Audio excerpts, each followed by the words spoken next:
So how's it going, my no-fap and semen retention brothers? Hope everybody's doing well. You guys are still retaining. You guys are still trying to become the best version of yourselves. Staying productive each day, man. Alright guys, so today's video is going to be a little bit different than no-fap and semen retention usual videos, but it's still going to correlate into it. The title of this video is Why Being Nice to Women Was My Downfall. Now, this is in itself can be an entire channel if I wanted to make it like that, but I'm not going to do that. But so just to let you guys know, there's going to be a few parts to this video. It's not like it's going to be every single time I'm going to put another part to this video out, but you know, in the future there are going to be several parts, because you can't really just summarize it in just one video, especially, you know, with all your experiences that you've had in the past, all the mistakes that you've made, and where you've actually, you know, started gaining more confidence. It's going to take a long time, even if that may be an hour-long video, which I'm never going to do because you guys don't have time like that. Neither do I. We all got our own schedules and our own things going on, so I respect that for you guys. And yeah, guys, this is hopefully going to be good for those guys who are probably in high school, probably those guys who have come out of high school, come out of relationships, made terrible mistakes in the past, and they'll be able to relate to this. And just so you guys know, not almost every other guy goes through this kind of crap. Like, this happens, right? This is very common. So for those guys who don't have somebody to talk to this about, you know, hopefully you guys can relate and, you know, feel a little more at ease that, okay, yeah, this can happen to pretty much any other guy. Okay, it's not like you're the biggest simp on the planet and that's why it happened to you. No. So let me just get into it, guys. So when I was raised to be nice to every single person.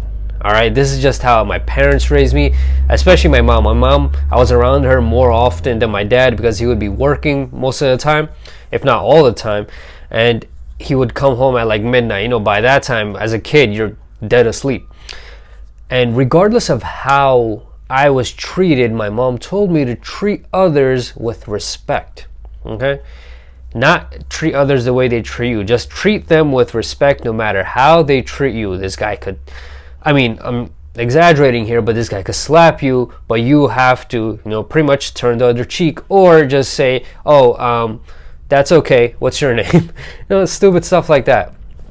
But this led me as a child, and even into my well adult years, as an extremely quiet, sad, antisocial kind of person. And I was pretty much taken advantage of in every single class because I was a nerd, and because of that, you know, every single person wanted me to do their homework, or they just copied my book reports, all that kind of crap. All right, that just happened because I was raised that way, that, you know, no matter how they're supposed to treat you, you treat them with respect.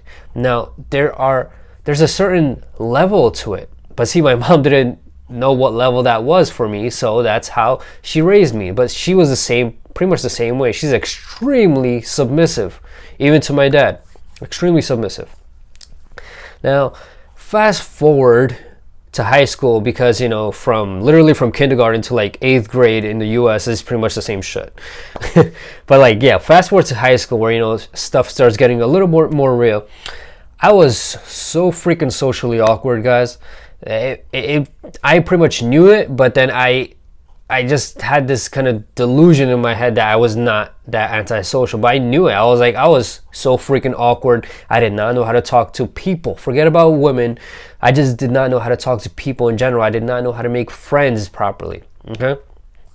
I did not know how to respond to females in high school giving me choosing signals, which led me to let go of many opportunities. When I reached college, that's when I started realizing how many females were actually giving me freaking choosing signals, how easy they were making things for me. And these females were freaking hot. Okay, at that time in my high school days, they were freaking hot. A lot of guys liked that female. A lot of guys were like, bro, you should hit that. And me being the kind of socially awkward guy and the mama's boy, I was like, yeah, you know, I'm not into it. You know, thinking, you know, making the delusion that I'm kind of a player so I could get any female I want, which I knew. I mean, I couldn't get any. But at the time, I was just acting like that. But this female actually, couple of them actually wanted to sleep with me. They're giving me choosing signals too. Like, it was like in college when I went and I thought about it, I was like, wow, I let go of so many opportunities. Now, I mean, the whole thing in high school, sorry, is that being a virgin is stupid, right? They're like, you're in high school, they're like, okay, yeah, you better lose your virginity. Your body count, the more you have, the more value you have. So that's how I was thinking then too. But you know, fast forward more in high school, I didn't get laid, and then fast forward to college. Now I did improve on my game in college. I improved tremendously. I got a lot more confident in college because of my brother and because of others who would help me with these pickup lines and these videos I was watching on YouTube. At that time, that was when YouTube and the whole pickup artist thing was like on top. It was trending all the damn time. So I had a lot of these kind of lines. My confidence was going up. I was actually pulling numbers all the time. And then I actually got the first girlfriend. Now, for any guy out there who's a virgin and then you get your first girlfriend, you're gonna freaking think of this woman as a freaking goddess. That's just the way it is, all right? Unless you're watching this video and you haven't done that, then good for you, you're lucky. But if you have already done that, which is majority of us, if you're by my age, if you're close to 30, then you've definitely done that, okay? Unless you're like really into the whole player kind of mindset from a very early age, which I doubt. But anyways, yeah, so the girl herself, you would look at her and you would think she's probably the most feminine female on the planet. She was really short. She was very slim. She looked really good. She was really pretty, above average than most females. And then she actually turned out to be the complete opposite. She was way more masculine, and I'm part of the reason she actually became more masculine though, okay? Because I felt lucky. I felt lucky to have her, despite red flags being thrown all around me. We would be walking together, she would be like, that guy is hot, and I would just ignore it, you know? I know you're probably thinking, what the hell, I feel like slapping you. I would probably slap my old self too.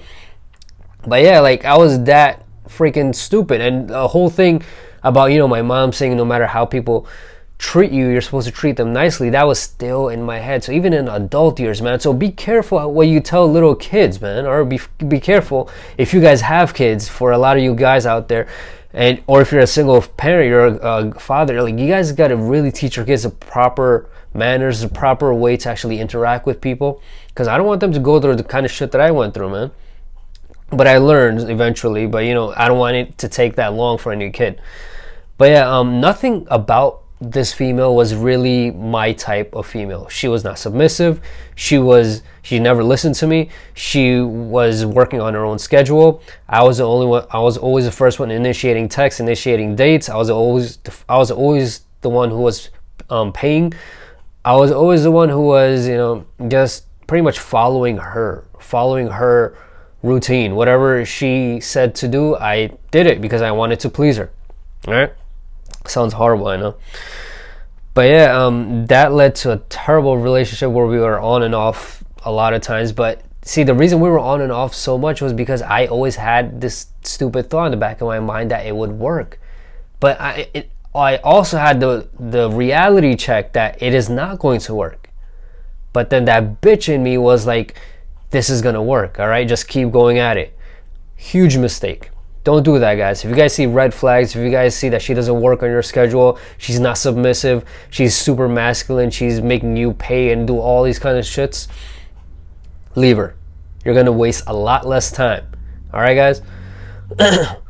And I actually got friend zoned so much of the freaking time, guys. Like, I mean, even before that, before I got my first girl, and even after, not after that though, but before that, I got friend zoned all the time. I probably should have talked about this before that. But anyways, I was not actually a nice guy. But see, what was the thing was that is actually worse than actually being a nice guy.